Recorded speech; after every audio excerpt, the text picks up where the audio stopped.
Bonjour à tous, voici une petite vidéo pour vous apprendre à additionner et à soustraire des fractions de dénominateurs différents. Tout d'abord, quelques rappels. On peut obtenir une nouvelle écriture d'une fraction en multipliant ou en divisant son numérateur et son dénominateur par un même nombre différent de zéros. Par exemple, 8 cinquièmes, je peux multiplier 8 et 5 par 2. Cela me donnera 16 dixièmes. Et j'ai trouvé une nouvelle écriture du même nombre. 16 dixièmes et 8 cinquièmes auront la même valeur.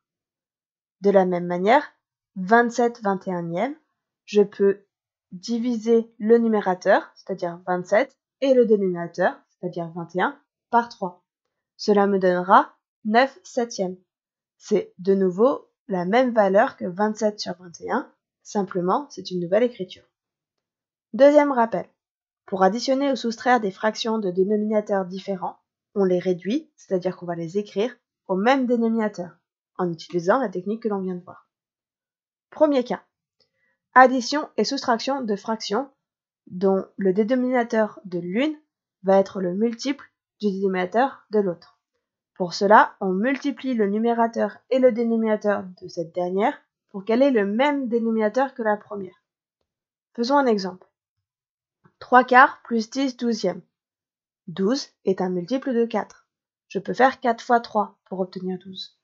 Je vais donc multiplier le numérateur et le dénominateur de 3 quarts par 3, de manière à ce que, une fois le calcul terminé, j'ai une fraction sur 12. J'obtiens en effet que 3 quarts c'est la même chose que 9 douzièmes, et je peux à ce moment-là faire une addition de fractions ayant le même dénominateur. C'est-à-dire que je vais garder le dénominateur, 12, et je vais calculer le numérateur en additionnant les numérateurs, 9 plus 10.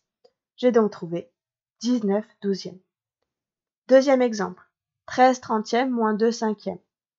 Je me rends compte que 30 est un multiple de 5. Je peux faire 5 fois 6 pour obtenir 30. Je vais donc multiplier 2 par 6 et 5 par 6 dans ma deuxième fraction pour obtenir une fraction sur 30. En effet, j'obtiens 12 trentièmes. Et je vais de nouveau pouvoir calculer en gardant le dénominateur commun, 30, et en calculant le numérateur en faisant 13 moins 12. J'obtiens donc 1 trentième. Deuxième cas. Addition et soustraction de fractions dont les dénominateurs ne sont pas multiples. Dans ce cas-là, on va multiplier le numérateur et le dénominateur de chaque fraction afin d'obtenir le même dénominateur. Une méthode est de multiplier le numérateur et le dénominateur de chaque fraction par le dénominateur de l'autre. Cette méthode fonctionne à tous les coups, mais parfois, dans certains cas, il peut y avoir des techniques plus rapides. Faisons un exemple. 2 cinquièmes plus 3 quarts. Je me rends compte que les dénominateurs 5 et 4 ne sont pas multiples. En effet, 5 n'est pas dans la table de 4 et 4 n'est pas dans la table de 5. Je vais donc multiplier le numérateur et le dénominateur de 2 cinquièmes par 4. Et je vais multiplier le numérateur et le dénominateur de 3 quarts par 5.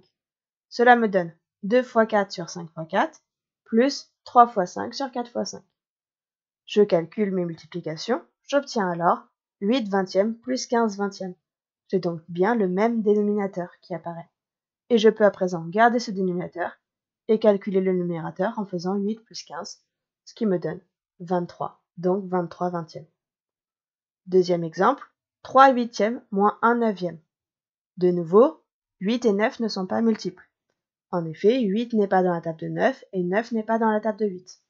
Je vais donc multiplier le numérateur et le dénominateur de la première fraction par 9 et ceux de la deuxième fraction par 8.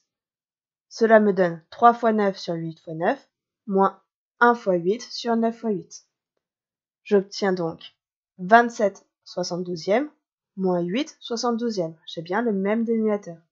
Je garde ce dénominateur, 72, et je calcule le numérateur par 27 moins 8. 27 moins 8, cela me fait 19, donc j'ai obtenu 19 72e. J'espère que tu as tout compris. N'hésite pas à revoir la vidéo si besoin, et à bientôt en classe.